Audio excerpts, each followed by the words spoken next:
नमस्ते। हर हर महादेव। Hello everyone. दोस्तों, आप सभी का टाइमलेस टैरो 6666 में एक बार फिर से बहुत बहुत स्वागत है। आई होप आप सभी बहुत अच्छे होंगे। तो चलिए दोस्तों, हर बार की तरह एक नई ऑरेकल रीडिंग की शुरुआत करते हैं। ये एक general, collective and timeless reading होने वाली है। इसे आप कभी भी सुन सकते हैं। जितना रेजोनेट करे उतना ही एक्सेप्ट करें, बाकी का जाने दें। दोस्तों, जो भी नेगेटिविटी, जो भी ऐसी डार्क एनर्जीज आप या आपके लव्ड वंस के अराउंड भेजी गई है, वो सब अपने ओरिजिन पे लौट जाए 100 टाइम्स मल्टीप्लाई होके। All the negative energies around my viewers go back to the sender. All the negative energies around my viewers go back to the sender. और आपने जो भी सपोर्ट इस चैनल को दिया है वो अनलिमिटेड टाइम्स मल्टीप्लाई होके आप सभी को वापस मिले, और जीवन में धन, मान, सम्मान, सुख, समृद्धि से आपका जीवन भरा रहे, और सबकी हेल्थ अच्छी बनी रहे। यही मैं प्रे करता हूँ। तो चलिए इस नई रीडिंग की शुरुआत करते हैं। Dear divine, dear angels and sister, हे महादेव, जो भी मेरे व्यूवर्स इस वीडियो को देख रहे हैं, जहाँ से भी देख रहे हैं, उनके लिए क्या मैसेजेस है, क्या गाइडेंस है, प्लीज़ शेयर करें। Dear divine, dear angels and sister, हे Mahadev, divine angels, spirit guides, please guide करें जो भी इस वीडियो को देख रहे हैं, उनके लिए क्या मैसेजेस है, क्या गाइडेंस है, प्लीज़ शेयर करें। First card of the day is have faith in your dreams. Alright, let's see और क्या है आज आपके लिए। Second card of the day is your dreams need a practical plan. Third card of the day is your commitment is being tested. And the fourth card of the day is nothing is yet set in stone. Alright, चलिए इसको थोड़ा सा adjust कर देते हैं ताकि आपको हर एक कार्ड विजिबल हो।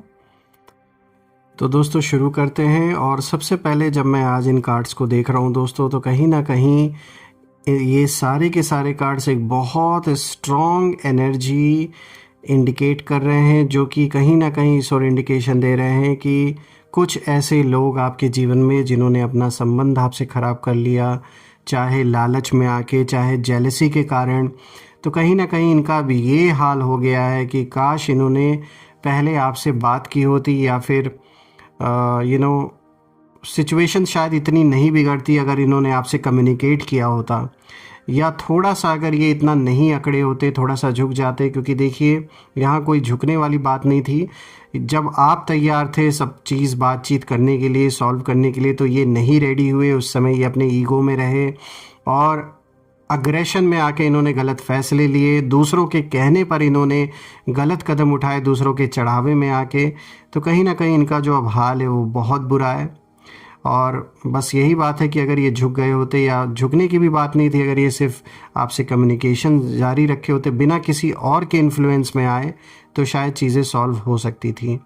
अब अगर आप सबसे पहला कार्ड देखें यहाँ पे, तो आया है have faith in your dreams.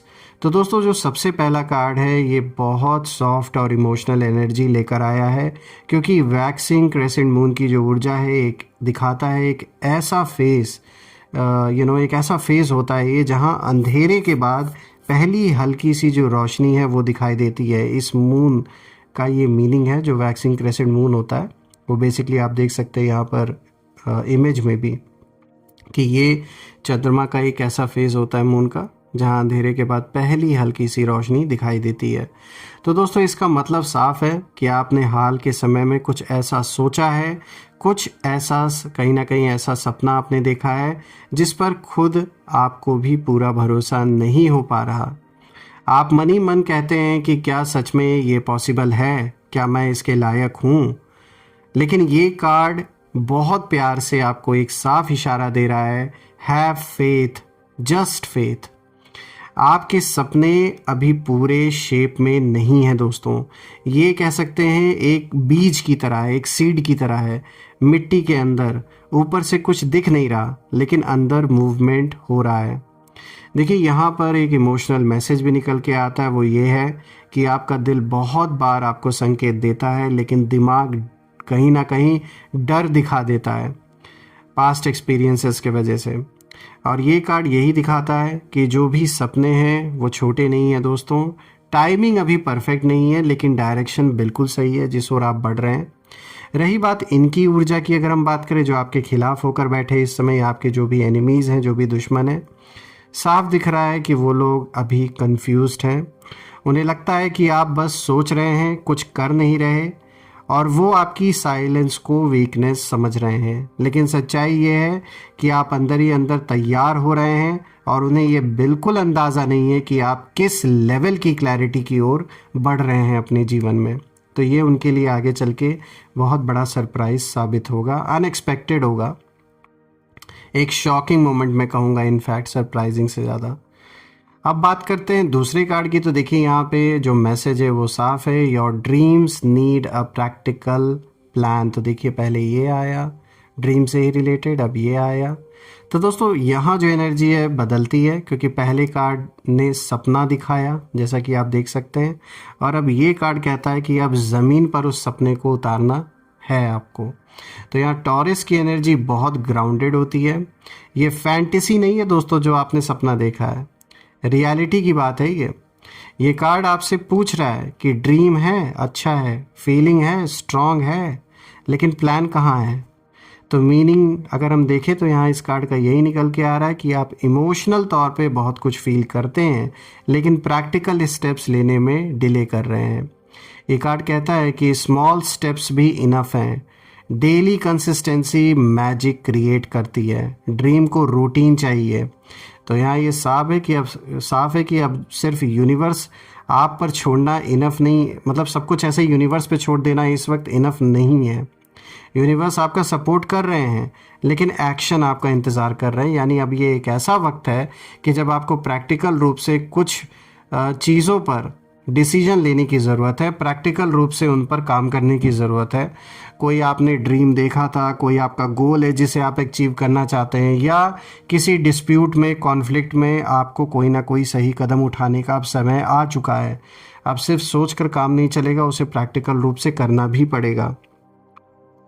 तो दोस्तों यहाँ पर अगर मैं देखूँ तो ये कार्ड आपके शत्रुओं की ऊर्जा को बहुत विस्तार से दिखाता है। ये दिखाता है कि आपके एनिमीज़ प्रैक्टिकल नहीं है, वो सिर्फ बातें करते हैं, और जब वो आपको प्लानिंग करते देखेंगे, ग्राउंडेड होते देखेंगे, तो उनकी जो इनसिक्योरिटी है वो सरफेस पर आ जाएगी, वो छुपा नहीं पाएंगे।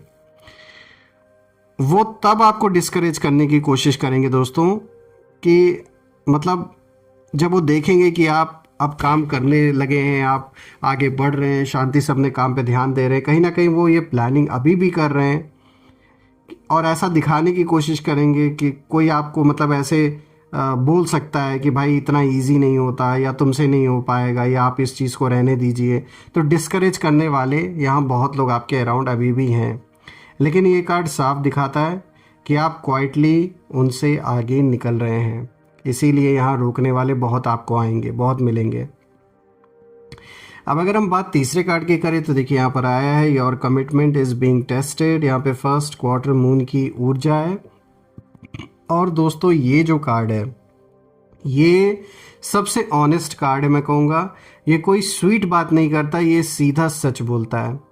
आपका जो कमिटमेंट है वो टेस्ट हो रहा है। मतलब ये है कि जब चीज़ें ईजी थी, आप मोटिवेटेड थे, अब जो है वो रेजिस्टेंस आया है, अब डिस्ट्रैक्शन आए हैं। तो अब सवाल ये नहीं कि आप चाहते क्या हैं, अब सवाल है कि आप टिके रहेंगे या नहीं। तो यहाँ पर आपके अंदर किसी तरीके का इनर कॉन्फ्लिक्ट भी चल रहा होगा। कभी आप कॉन्फिडेंट फील करते हैं, कभी आप थक जाते हैं। ये बिल्कुल नॉर्मल है दोस्तों। ये कार्ड दिखाता है कि डाउट फेलियर नहीं है, स्टॉप करना फेलियर नहीं है। कोई चीज़ अगर आप नहीं कर रहे, रुक जा रहे हैं, या खुद पर अगर डाउट भी पैदा हो रहा है, तो वो कोई फेलियर नहीं है। रही बात एनिमीज़ की, तो एनिमीज़ यहाँ वेट करते हुए मुझे नज़र आ रहे हैं। वो चाहते हैं कि आप बीच में सब कुछ छोड़ दें, वो चाहते हैं कि आप खुद से हार मान लें, लेकिन उन्हें ये नहीं दिख रहा है कि हर टेस्ट आपको मेंटली और भी ज़्यादा स्ट्रांग बना रहा है। आप टूट नहीं रहे, आप शेप ले रहे हैं दोस्तों, मैं ये कहूँगा। अब अगर हम फोर्थ कार्ड को देखें तो यहाँ पर आया है nothing is yet set in stone. यहाँ पे म्यूटेबल मून की ऊर्जा है। तो दोस्तों ये कार्ड बहुत हीलिंग की एनर्जी को कहीं ना कहीं लेकर आता है आपके जीवन में। अगर पिछले कार्ड से हम प्रेशर देखें, पिछले कार्ड्स ने का जैसे प्रेशर डाला, तो ये कार्ड कहीं ना कहीं आपको कहता है relax, nothing is fixed, nothing is permanent. अगर अभी चीज़ें आपके हिसाब से नहीं चल रही हैं या जैसा आप चाह रहे वैसा नहीं हो रहा है, चाहे पर्सनल लाइफ में या प्रोफेशनल लाइफ में, तो इसका मतलब ये नहीं है कि डेस्टिनी ने मना कर दिया है। इसका मतलब है कि यूनिवर्स अभी ऑप्शंस बना रहे हैं। रास्ता बदल सकता है दोस्तों, तरीका बदल सकता है, लेकिन डेस्टिनेशन अभी भी पॉसिबल है। तो जिस चीज़ के ऊपर आप गिव अप कर चुके हैं, आपको लगता है कि वो चीज़ आप नहीं कर पाएंगे, रिसोर्सेज की कमी है या किसी भी XYZ रीज़न से आपको लगता है कि आप वो चीज़ नहीं पा सकते या नहीं कर सकते, तो यहाँ पर ये कार्ड साफ कहता है कि ऐसा बिल्कुल भी नहीं है। आप फ्लेक्सिबल रहेंगे तो लाइफ आपके लिए डोर्स ज़रूर खोलेंगे। रही बात आपके एनिमीज़ की, तो उनकी ऊर्जा इस कार्ड के थ्रू साफ नज़र आती है कि वो लोग इस समय रिजिड हैं, वो चेंज एक्सेप्ट नहीं करते, उन्हें चेंज बिल्कुल भी पसंद नहीं है और इसी वजह से वो पीछे रह जाएंगे, इसमें कोई डाउट नहीं है। और आप एडाप्टेबल हैं और यही आपकी सबसे बड़ी पावर है। आप समय के हिसाब से अपने आप को एडाप्ट करना सीख चुके हैं, कैसे एडाप्ट करना है, कैसे ढलना है उस समय में, तो यही चीज़ आपको सरवाइव करवाएगी आगे। देखिए दोस्तों, जब मैं इन चारों कार्ड्स को देखूं और इन चारों कार्ड्स की जो कंबाइंड एनर्जी है, वो एक ही बात का इशारा दे रही है कि आप किसी ट्रांसफॉर्मेशन के बीच में हैं। अभी पिक्चर क्लियर नहीं है, लेकिन डायरेक्शन डिवाइन है। तो ड्रीम, प्लान, टेस्ट, चेंज, ये पूरी जर्नी आपकी है और एनिमीज़ सिर्फ बैकग्राउंड नॉइज़ हैं, सिर्फ पीछे से केवल चिल्ला सकते हैं, कर कुछ नहीं सकते। असल कहानी आपके अंदर चल रही है। आपको किसी भी चीज़ में जल्दबाजी नहीं करनी है। इस वक्त आपको खुद पर भरोसा रखना है और एक एक स्टेप ईमानदारी से चलना है, क्योंकि दोस्तों जो आपके लिए लिखा है वो आपको ढूंढ ही लेगा और उस ओर कदम आप बढ़ाएंगे, कर्म करेंगे और फलस्वरूप वो चीज़ आपको मिलेगी भी। दोस्तों मैं ये प्रे करता हूँ कि जो भी आप अपने जीवन में पाना चाहते हैं, जो हासिल करना चाहते हैं, जो सपने आपने देखे हैं, वो डेफिनेटली पूरे हों। जो लोग किसी भी तरीके का कॉन्फ्लिक्ट क्रिएट कर रहे हैं, किसी तरीके का इशू पैदा कर रहे हैं आपके और आपके सपने के बीच में या आपके शांति या स्टेबिलिटी के बीच में, तो उनका हिसाब किताब यूनिवर्स बराबर करे और ऐसे लोगों को आपके दुनिया से दूर करे यूनिवर्स। जो भी नेगेटिविटी है वो सब अपने ओरिजिन पे वापस लौट जाए इसी वक्त। मेरे व्यूवर्स के लिए आगे का रास्ता बिल्कुल क्लियर हो, जो भी डिफ़िकल्टीज़ हैं, जो भी टेंशन है, जो भी कॉन्फ्लिक्ट है, वो सब सॉल्व हो और एक ऐसी ऊर्जा मेरे व्यूवर्स के अराउंड बनी रहे, एक ऐसी छत्र छाया बनी रहे कि जिसमें कोई भी नेगेटिविटी प्रवेश ना कर सके। तो कमेंट में ज़रूर लिखें, I claim abundance, I claim victory, I claim healthy wealthy life which you definitely deserve. और हम दोबारा से एक नई वीडियो में फिर मिलेंगे। तब तक अपना और अपने परिवार का ध्यान रखें। हर हर महादेव। जय माँ काली, जय भोलेनाथ, जय माँ कामाख्या देवी की जय।